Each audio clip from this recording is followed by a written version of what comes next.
Congress gets back to business tomorrow after its week-long Thanksgiving holiday, and at the top of its agenda, resuming talks with President Obama about keeping the country from plunging off the fiscal cliff into economic disaster. So let's bring in the host of ABC's This Week, George Stephanopoulos. Good morning, sir. So members of Congress have had a chance to take a little break for Thanksgiving, gone home to their districts, get over the results of the election.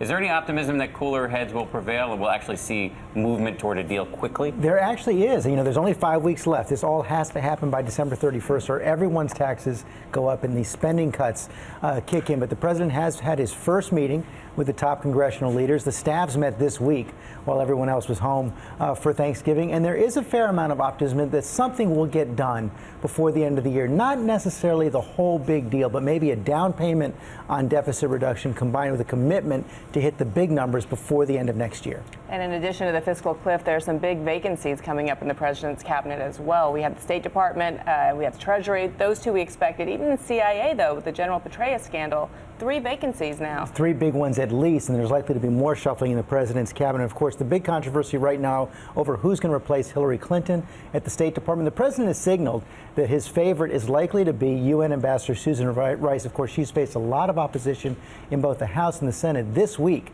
97 House Republicans signed a letter telling the president, don't appoint Susan Rice. She came out and defended herself this week. The president has indicated that he would like to pick her, although he said he hadn't made a final decision yet. And I believe that if he went for it, despite this controversy over what happened to Benghazi, he would get her through the Senate. The leading candidate right now for Treasury to replace Tim Geithner at Treasury is probably the White House Chief of Staff, Jack Lew, although that might not be announced until after these fiscal cliff negotiations. And finally, Mike Morrell is now the acting director of the CIA since General Petraeus has left. He's a strong favorite to remain there, although the president's counterterrorism advisor, John Brennan, also a big candidate. Just a slightly less serious note we'd like to hit before we let you go. Apparently there's going to be some head shaving on the broadcast this morning. What's going on? This is a first on This Week. That is absolutely right. And this is really a great story.